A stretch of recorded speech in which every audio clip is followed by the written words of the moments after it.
Namaskar friends. Today we'll discuss about Astelminthes. In the previous class, the poriferous, Nidarians, Platyhelminthes already I have discussed for NEET exam. And today the round worm, not a flat worm, a round worm, another member of a worm family we shall discuss, and we'll see that what are actually the different features, what are the larval stage, what are the life cycle of a major member of this Astelminthes, and what are the different types of worms present, and what are our clinical conditions, what are the different clinical conditions is possible by these by the members of this family phylum. So let's start. So first we will go through the different traits. What are actually the different traits and characters of the Astelminthes? The roundworm, nematodes, these are the different names. Astelminthes, nematodes, nematohelminthes, platyhelminthes, nematohelminthes, nematoda, these are the different name of these phylum. So these are the traits. All members with a pseudocoelom. This term is very important. In the previous cases, although triploblastic animals are present, in case of platyhelminthes they were triploblastic, that is there is ectoderm, endoderm, mesoderm is there, but mesoderm is a free, but cavity was formed. That cavity was filled with parenchyma. But in this case, pseudocoelom is present, that is between the body wall and intestine. That is, coelom is actually the cavity formed between the body wall and the intestine. So in between the body wall and intestine, the cavity is called coelom. But in this case, no actual coelom is present. It is pseudocoelom. It is pseudocoelom. We shall see the coelom, original coelom, in case of next annelidans. Not here. So here pseudocoelom. In the previous case, in the platyhelminthes, no coelom was there. So it is pseudocoelom is present. All the members of these Astelminthes or nematodes, they exhibit pseudocoelom, not actual coelom.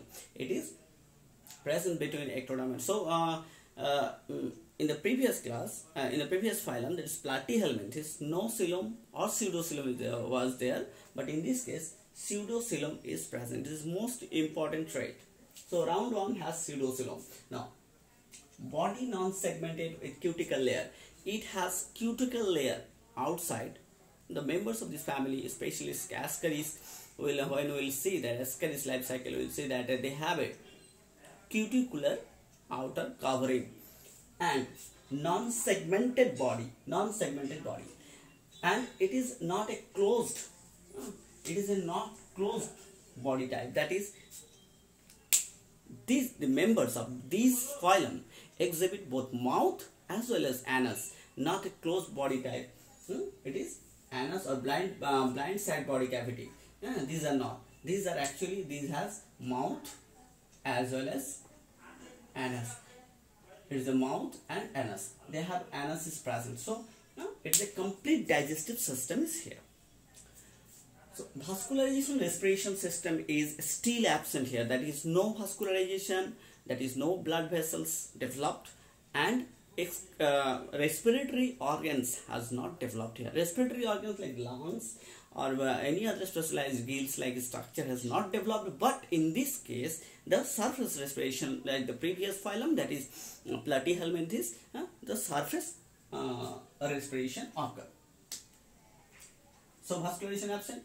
Male and female body is separate, so they are not bisexual like that of platyhelminthes. In this Astelminthes and nematodes, they are actually, the body is male and female is separated. So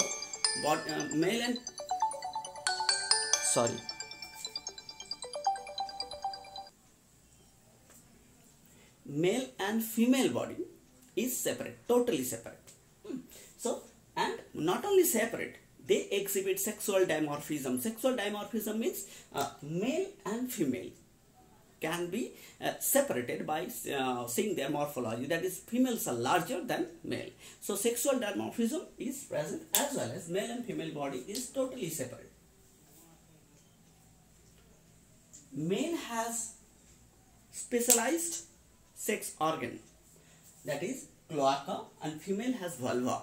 In a previous, in platyhelminthes, no such specialized structure was there. Not only in case of Ascaris, we will see in Ascaris lumbricoides is the most important Ashelminthes, we will see that a penile city in case of male. So special pens like structure is there. So it is very important. So male has a cloaca, female has vulva. Bilaterally symmetrical body. In a previous class, platyhelminthes, we have encountered that they have actually the dorsoventrally flattened body structure, but here it is bilaterally symmetrical. Syncytial epidermis with cilia. The most important trait and unique trait of these platyhelminthes is that syncytium. The syncytium means when a cell contains multiple nucleus. Most important trait of this phylum is that these phylum contain the epidermal cell with syncytium, that is epidermal cells contain multiple nucleus. Syncytium epidermis with cilia, and also not only the syncytium but these cells contain cilia. Cuticle is molted 4 times. Cuticle.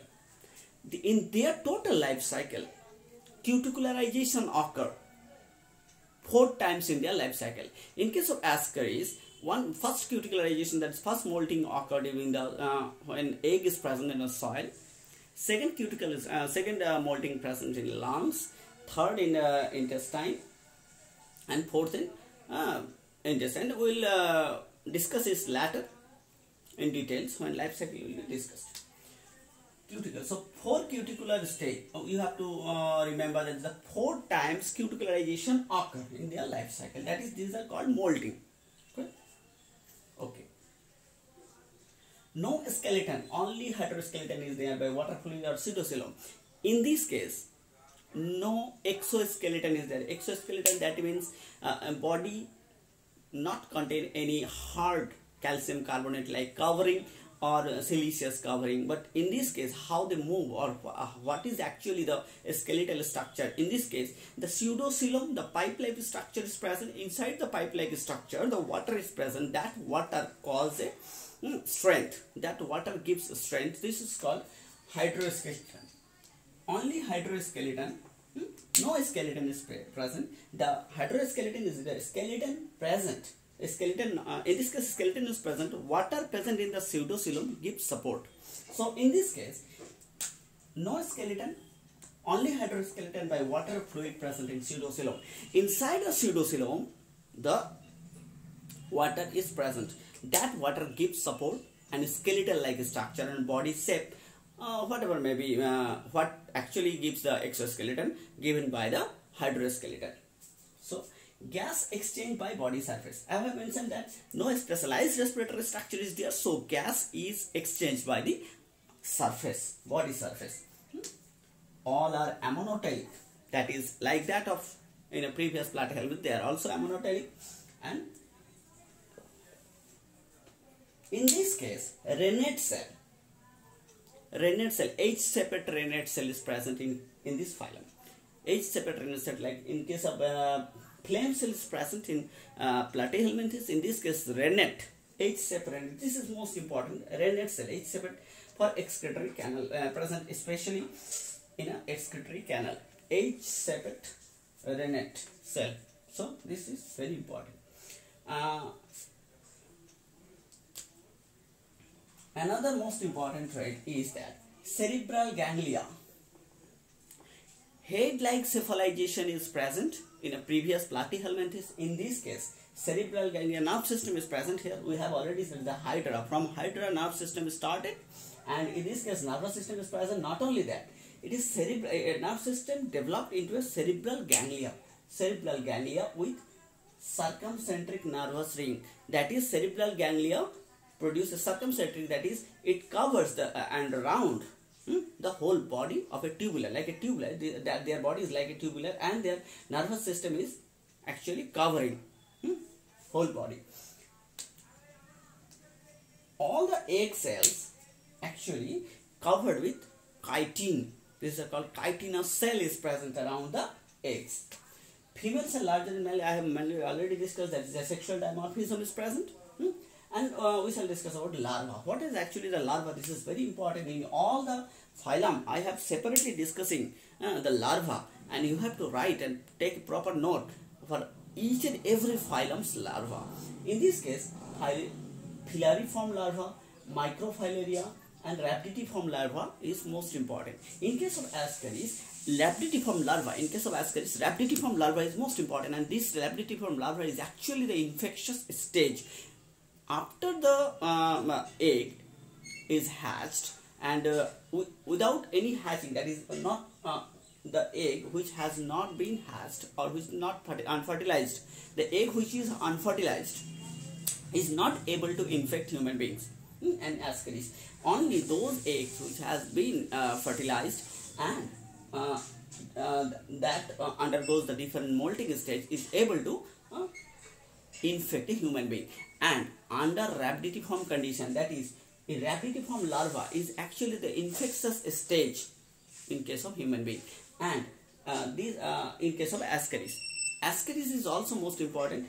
They are actually they have a single host. Ascaris not like in a previous class, in a previous phylum, I have discussed that some part of life cycle of a worm is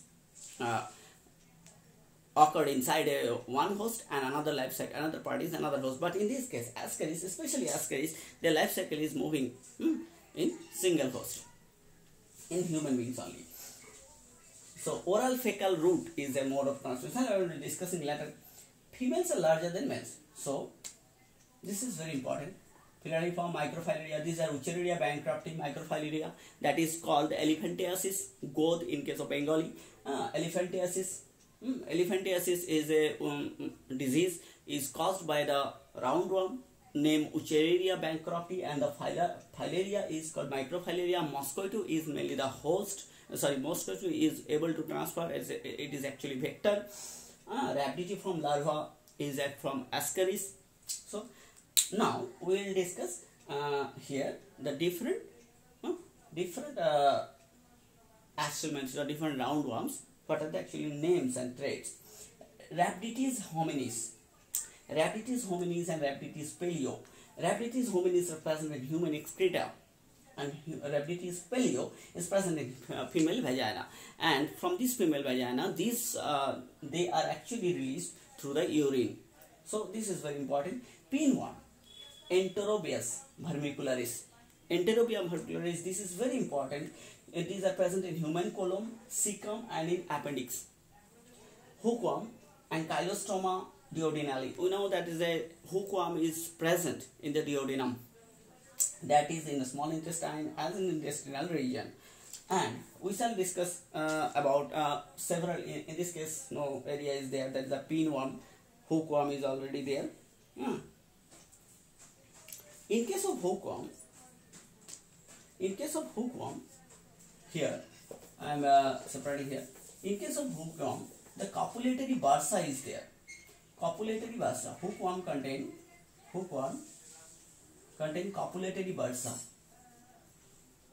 Copulatory bursa.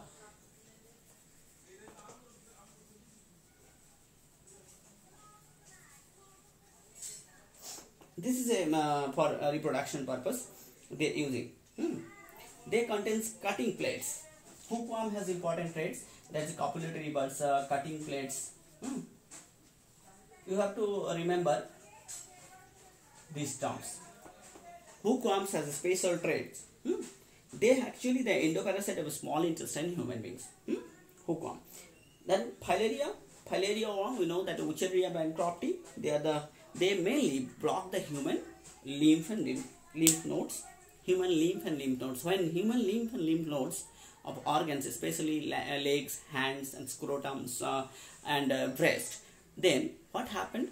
Not proper movement of water molecules through the lymph.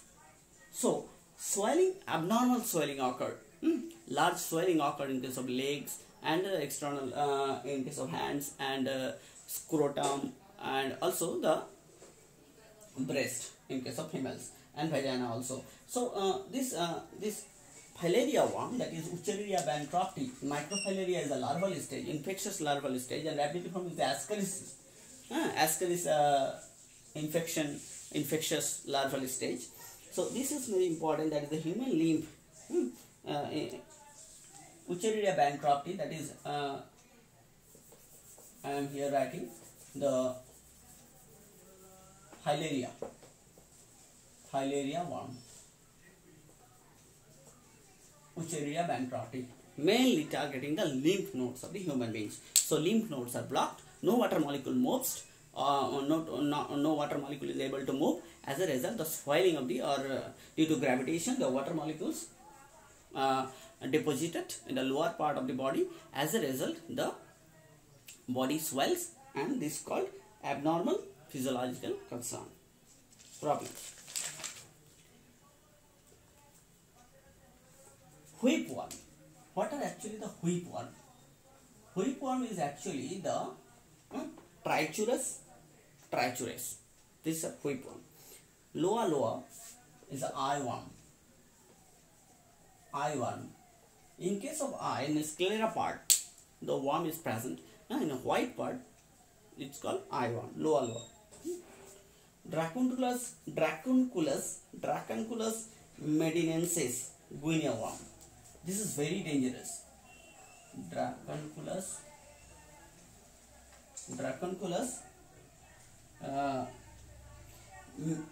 medinensis. Dracunculus medinensis. This worm is also very important. So these are in case of Ascaris. In Ascaris life cycle, if we will consider the Ascaris life cycle, we will later read it in details. But in this case, first rhabditiform larva enter inside our body as an infection through the food. That food, contaminated food, that food contain the fecal matter of the human being, that is excreta, human excreta containing food. If not properly boiled, then this rhabditiform larva enter in our intestine through esophagus. It will transfer to the stomach and stomach mucosa. Then they enter into the blood vessels of this intestine, and after entering the blood vessels, it transfers to the hepatic portal system, and from hepatic portal system they will enter they will move to the liver. Inside the liver, from the liver they will again transfer to the lower vena cava through the lower vena cava to the right atrium, from right atrium to right ventricle, and from right ventricle it will move to the lungs, and in the lungs alveoli, from lungs alveoli it will move from the lungs alveoli to the trachea to larynx, pharynx. In this way it can move outside the body through the nose or mouth, or may enter inside the stomach again and convert into adult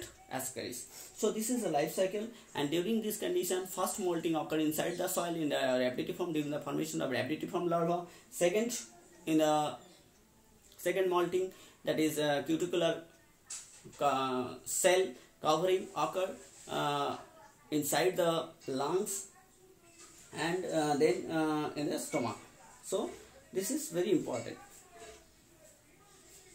So these are actually the overall Astelmanthes class. We will also discuss later the different other traits of the Astelmanthes, especially Ascaris, during when we will discuss about the life cycle of Ascaris. Thank you.